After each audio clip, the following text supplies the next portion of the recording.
तो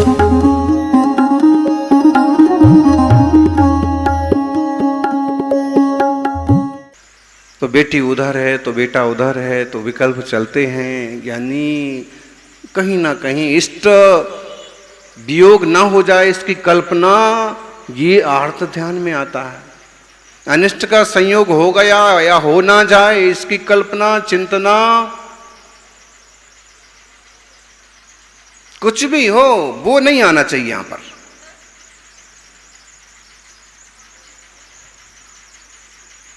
ये कौन सा ध्यान चलता है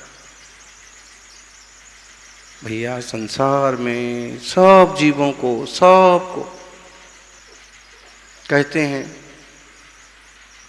तिर्यंचों को भी लगे हैं, सबको भी कहा। रास्ते में विहार करते करते अक्सर कर देखते थे, पेड़, एक पेड़ है पूरा ताड़ का पेड़, और फिर उसको गूलर या पीपल के पेड़ ने चारों तरफ से बंदी बना लिया। कभी आप लोगों ने भी देखा इस टाइप के पेड़? हाँ, उसको इस तरह से कस दिया कि वो ऊपर जाते जाते तो मरी गया, सूख गया। ये केंद्रीय जीव हैं, कसा परिणाम कितना खतरनाक है। उन्हें भी आर्तरोध ध्यान है भैया, लेकिन उन्हें नहीं समझा सकते हैं कि तुम ये छोड़ दो। हमें समझा सकते हैं हमारे गुरुवर, जिनवाणी के ज्ञाता आचार्य हमें समझा सकते हैं कि तुम इस तरह की झंझट से। जब हमने एक पेड़ को ऐसे देखा तो साथ में चल रहा था एक श्रावक, उसने कहा कि महाराज जी हमारे गांव में तो ऐसे बोलते हैं कि इसने पहले इसका कर्ज लिया होगा और इसने इसका कर्ज नहीं चुकाया तो पेड़ बन के इसने उसको पूरा निचोड़ दिया, ले लिया। हो सकती है बात भी साची हो सकती है। बाकी कब्जा करने की, हथियाने की जो चेष्टा है, अपने आप को बड़ा दिखाने की। श्रवणबेलगोल की तरफ विहार चल रहा था तो कहीं कर्नाटक में थे, वहां पर नारियल के पेड़ भी बहुत होते हैं, सुपारी के पेड़ भी बहुत होते हैं। तो एक जगह हम रुके थे, वहां देखा कि कटहल का पेड़ है नारियल के पेड़ के बीच में। कटहल का पेड़ कैसा होता है? कटहल का पेड़ लगभग ऐसे ही होता है जैसे समझ लीजिए कि आम का पेड़, उससे थोड़ा छोटा, मतलब वो ऐसे फैलता है कटहल का पेड़। लेकिन उस बगीचे हमने क्या देखा कि कटहल का पेड़ कटहल के पेड़ की तरह नहीं फैला था, वो भी नारियल की तरह सीधा गया था। हमने उन श्रावकों से कहा कि भाई मामला क्या है? ये नारियल की तरह सीधा, इसकी कोई टहनी नहीं फूटी।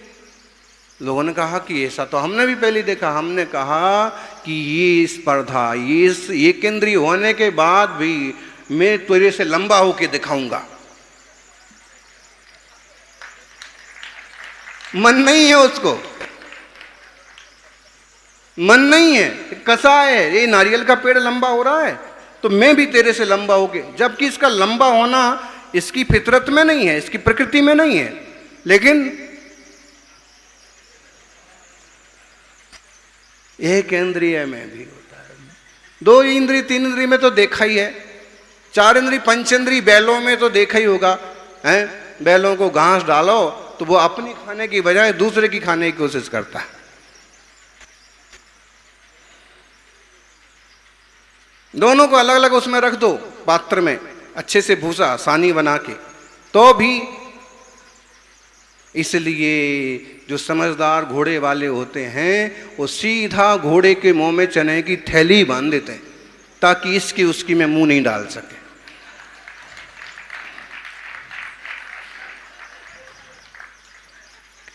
कैसा परिणाम लगे सबको, अपने को भी लगे हैं। अब इनसे मुक्त होने का, इनसे बचने का उपाय क्या है? आत्मभ्रांति ही रोग है।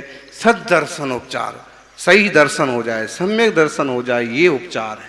ये बात समझ में आ जाए, वस्तु व्यवस्था समझ में आ जाए कि हमारा ध्यान उल्टा हो रहा है, खोटा ध्यान हो रहा है तो खोटा आश्रय हो रहा है, खोटा आश्रय हो रहा है तो खोटा बंद हो रहा है, छोटा आश्रम बंद हो रहा है तो संसार बढ़ रहा है। अब इस बीमारी से बचने का उपाय क्या है? आईसीयू में भर्ती हो जाओ, इंदौर में, जैन कॉलोनी में। समझने जैसी बात है भाई। पीड़ा चिंतन, अब दुख रहा है, ठीक है, हैं? एक दिन की बात है कि हाँ, हमारे साथ लंबा चल दिए एक मंत्री जी, लंबा चल लिए, और मैं फिर बोले मैं फिर आता हूँ, कल फिर आता हूँ। लेकिन वो 8 दिन बाद आए, और वो भी मोजा पहन करके। तो मैंने कहा क्या हुआ, आप तो कल आने वाले थे और 8 दिन। बोले महाराज उस दिन आपके साथ चल तो लिया, लेकिन बाद में जो हुआ, पांव दुखे और फफोले पड़ गए। ज्ञानी पीड़ा तो मुनिराज को भी होती है, पत्थर नहीं है। किस लॉन्च होता है, लोग समझते हैं कि महाराज जी का काम है, हो गया किस लॉन्च। अभी हुआ था ना किस लॉन्च, कहाँ हुआ था? देखो भैया, ना हम दिखाते हैं और ना छुपाते हैं। हमारी जो प्रकृति है वो ऐसी है कि ना कपट करना, ना लपट करना, ना झपट करना, बस अपने में मस्त रहना, जो अनुकूल है।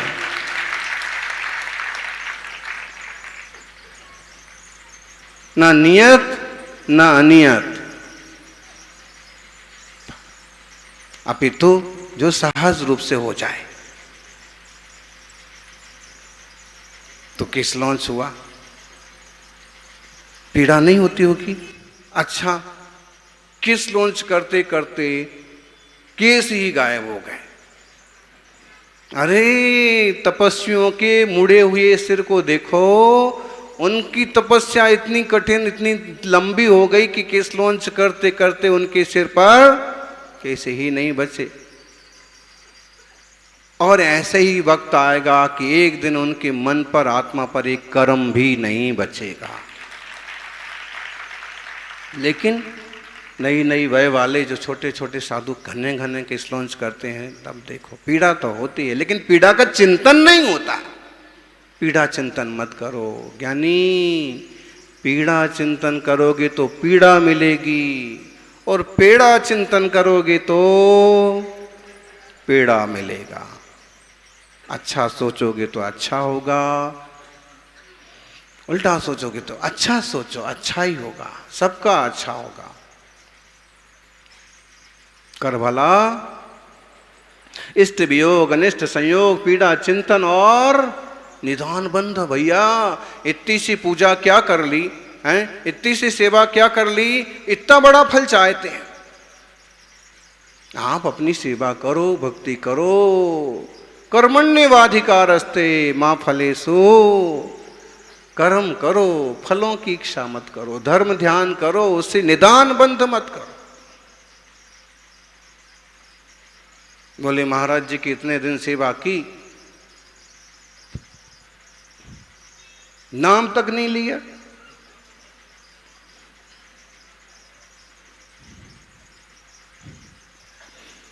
यानी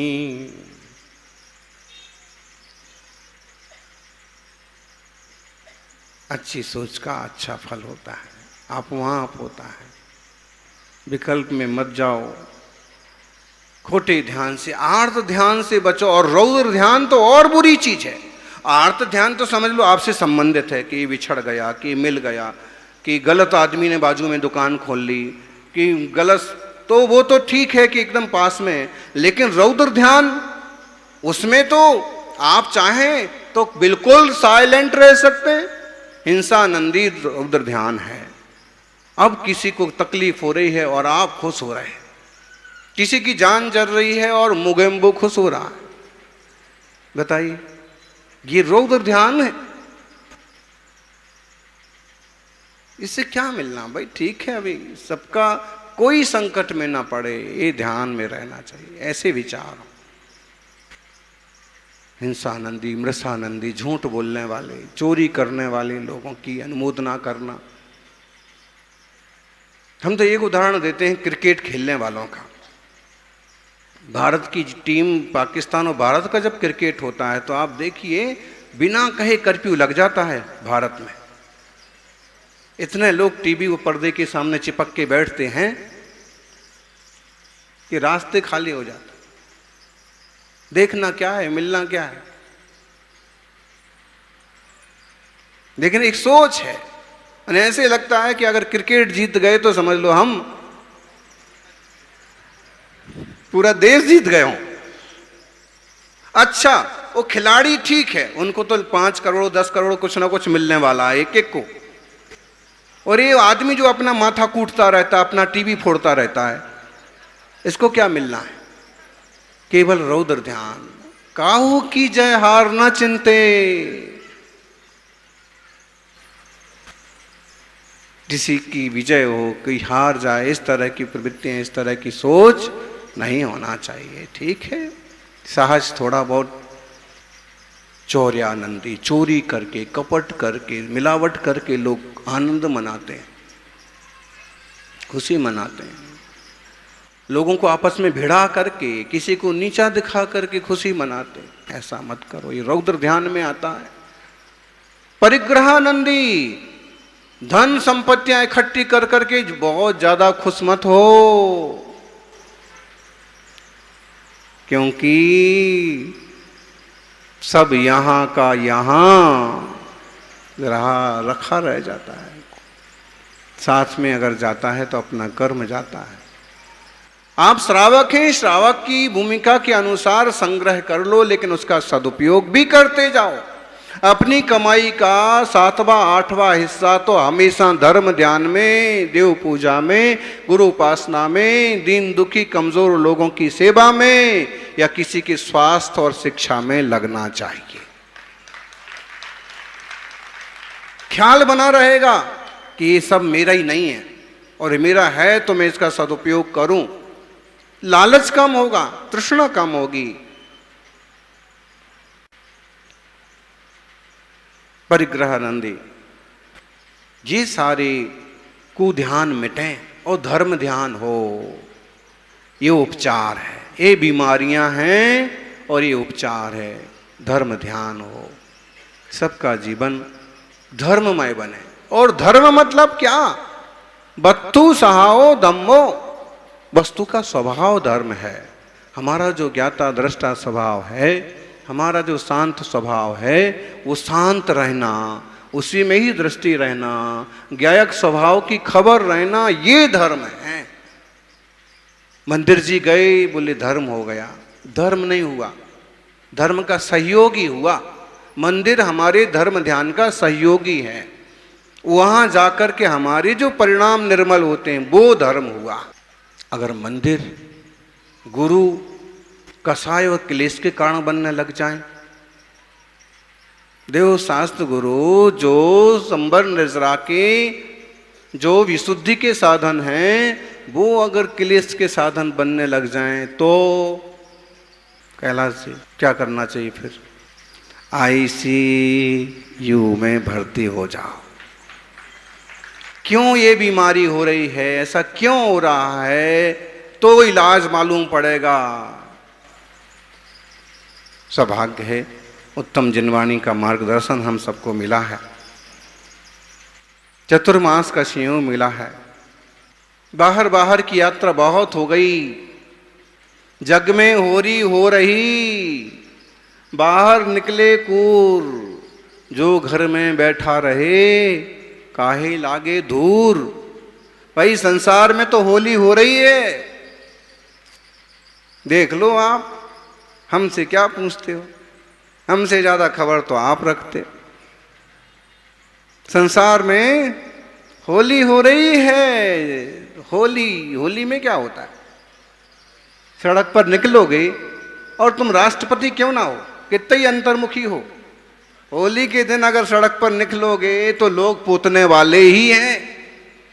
आप खूब कहो कि भाई मेरा तो त्याग है और मैं देखो व्रती हूं और मैं देखो अभी हाल कपड़े नए पहन के आया, लेकिन वो सामने वाला कहेगा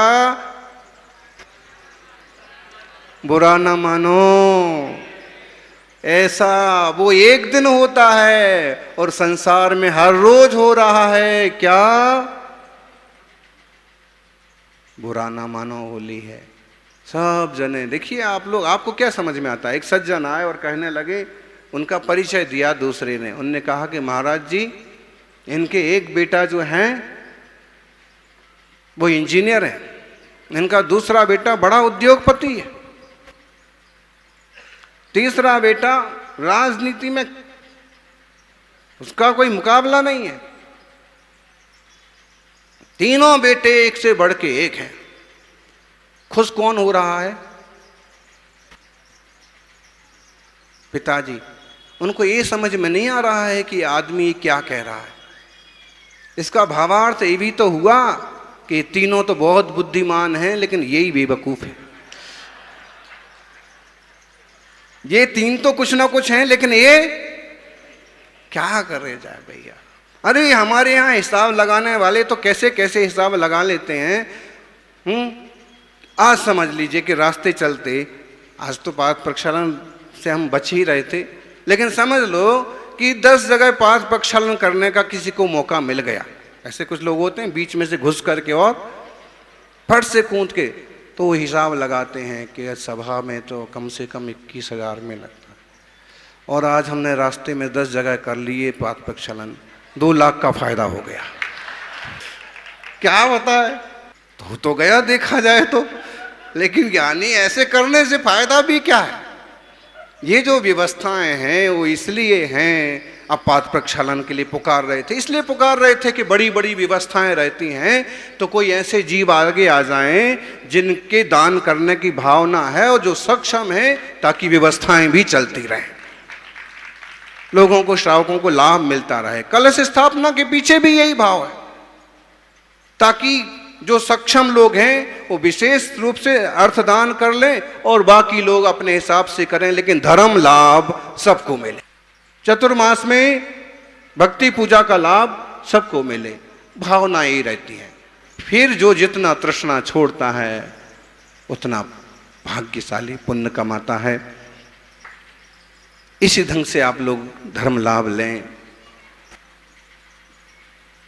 बाकी तो चीजें यहाँ की जो धर्मात्मा और समृद्ध श्रावक हैं वो संभालेंगे, लेकिन बाकी सबको कम से कम घंटे भर के प्रवचन का लाभ लेना चाहिए।